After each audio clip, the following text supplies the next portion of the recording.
amigos, nessa nova temporada, nós prometemos a vocês aulas interessantes, maravilhosas e vamos tentar cumpri-la.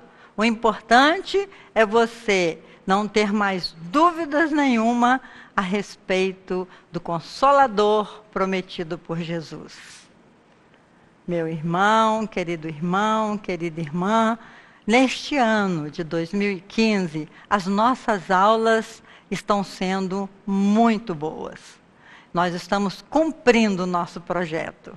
A TV Nova Luz, criada para iluminar o seu dia, e o YouTube, que é o nosso assessor em programar, em mostrar os programas da TV Nova Luz, está à disposição de vocês.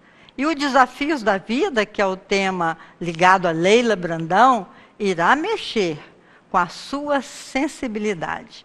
Sairemos muito melhores depois de cada estudo.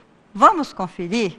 Hoje é a nossa terceira aula sobre o que é o Espiritismo. Começamos os nossos estudos com um poema muito conhecido de Ricardo Reis, que é um heterônimo de Fernando Pessoa, o grande poeta português. No poema, Ricardo Reis diz: põe o quanto és no mínimo que fazes. Para ser grande, sê inteiro. Nada teu exagere ou exclui. Sê todo em cada coisa. Assim, em cada lago, a lua toda brilha, porque alta vive. Olha, meus irmãos, que coisa linda, como que um poeta, em poucas palavras, consegue dizer tanta coisa, de você ser inteiro em tudo que você põe a sua alma. Porque, como ele diz, a lua brilha no lago porque ela está tão elevada que ela brilha no lago todo. É uma coisa linda compreender que para ser grande é preciso ser inteiro, isto é, perceber a grandeza divina em cada criatura.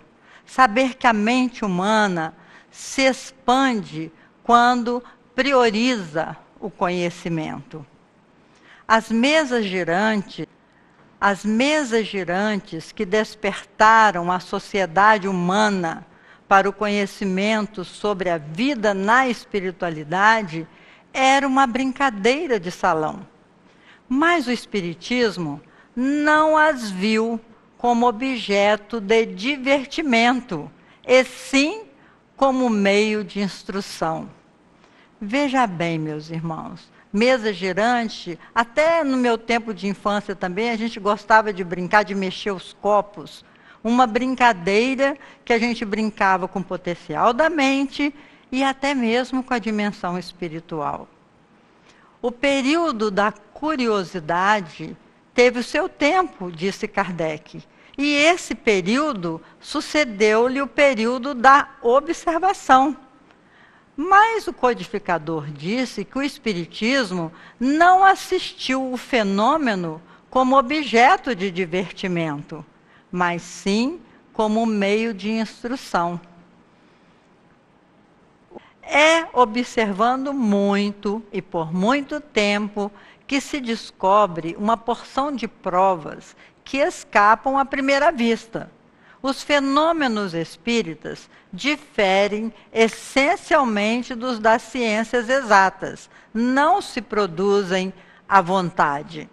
Observem na gravura, meus amigos, que ali é o Chico psicografando e uma senhora tendo contato com o espírito da dimensão espiritual. Mas não que ela tenha evocado. Não acontece quando a gente quer, mas acontece quando os espíritos desejam. As provas abundam para o observador assíduo e refletido. Uma palavra, um fato, aparentemente insignificante, é para ele um raio de luz, uma confirmação. Ao passo que tais fatos não têm sentido para quem os observa superficialmente ou por simples curiosidade. O Espiritismo é uma ciência que acaba de nascer e da qual resta ainda muito a aprender. Seria, pois, muita presunção da parte dos espíritas dizer mais do que se sabe. É uma ciência nova, 1857.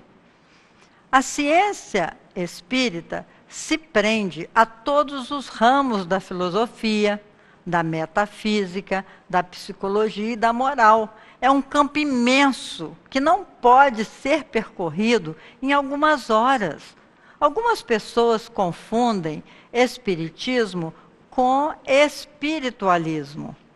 Espiritismo é diferente de espiritualismo. Espiritualista é aquele ou aquela pessoa cuja doutrina é oposta ao materialismo.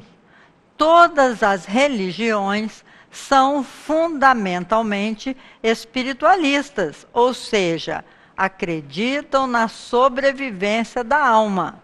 Quando você acredita na sobrevivência da alma, não importa a sua destinação, você é um espiritualista. Todo espírita é necessariamente espiritualista, mas nem todos os espiritualistas são espírita.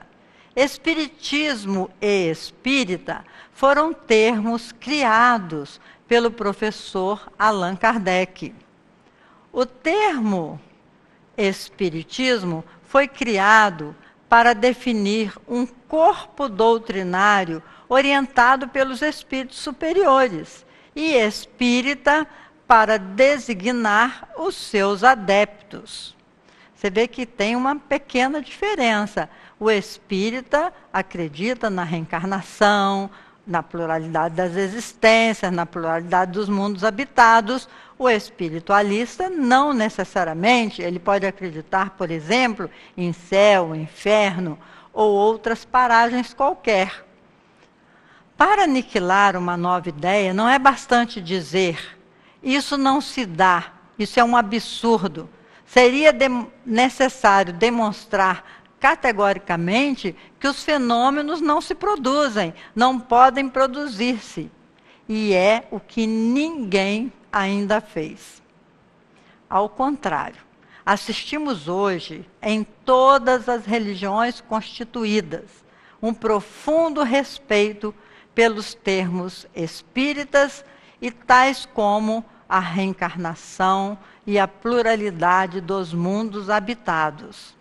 Só a maledicência e uma rematada má-fé puderam confundir o espiritismo com a magia e a feitiçaria, porque a prática espírita, meus irmãos, repudia qualquer tipo de charlatanismo. Não somos coniventes com nenhum tipo de engodo, de charlatanismo.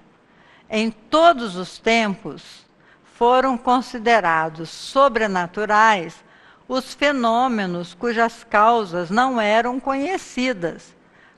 Quantos tipos de deuses nós criamos para explicar os trovões, as chuvas, as mudanças climáticas, não é assim? O Espiritismo veio revelar uma nova lei em que o que era considerado sobrenatural é natural, tais como a conversação com o espírito de um morto. Basta entender um pouco de eletricidade para iniciar a compreensão de que a energia do pensamento pode ser transmitida. O Espiritismo não faz milagres, meus irmãos, nem prodígios. Antes, explica, demonstrando como se opera dentro das leis da natureza. Assim, ele amplia o domínio da ciência e é nisso que ele próprio se torna uma ciência. A descoberta dessa nova lei traz consequências morais. O código das consequências faz dele, ao mesmo tempo, uma doutrina filosófica. Coloquei ali a imagem do pensador, aquele pensador do Rodin. O Espiritismo traz esse impulso da gente pensar a respeito da vida. O grande filósofo russo Alexandre Aksakov escreveu em fevereiro de 1890. Eu me interessei pelo movimento espírita desde 1855 e desde então não deixei de estudá-lo em todas as suas particularidades e através de todas as literaturas. Durante muito tempo, aceitei os fatos apoiado no testemunho alheio. Foi só em 1870 que assisti à primeira sessão em um círculo íntimo que eu mesmo organizei.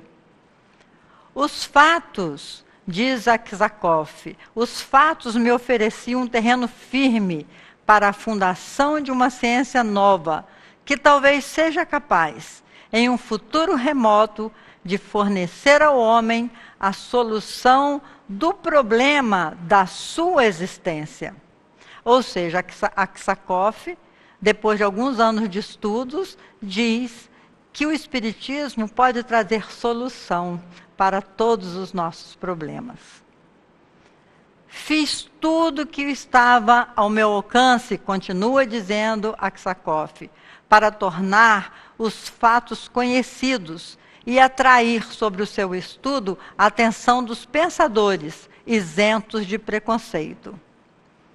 Veja que o pesquisador Aksakov, meus irmãos, dedicou-se por 15 anos aos estudos dos fenômenos espíritas e só depois de compreendê-los bem, participou de uma sessão prática. Muitos cientistas e filósofos se ocuparam em nos demonstrar, através de suas pesquisas e estudos, esse simples fato da natureza, a possibilidade de se comunicar com os espíritos em todas as dimensões da vida. Colocamos aí retrato de alguns pensadores do tempo de Allan Kardec e também dos pensadores da atualidade, tais como o Dr. Jorge Andréa, Herculano Pires, Hernando Guimarães e tantos outros que nós temos até convivido com eles, né? Como o Divaldo Franco e Chico Xavier, recém-falecido. Diante de tantas conquistas intelectuais que temos hoje na Terra, aguardamos com muita esperança os aparelhos que nos permitirão entrar em contato com os nossos desencarnados queridos, diminuindo essa enorme distância que existe hoje entre uma dimensão e outra. Assim, meus irmãos, fechando o nosso encontro de hoje, faço um convite a vocês que procurem sentir a presença dos Espíritos em suas vidas. Vale a pena. Muita paz para todos e até o nosso próximo encontro.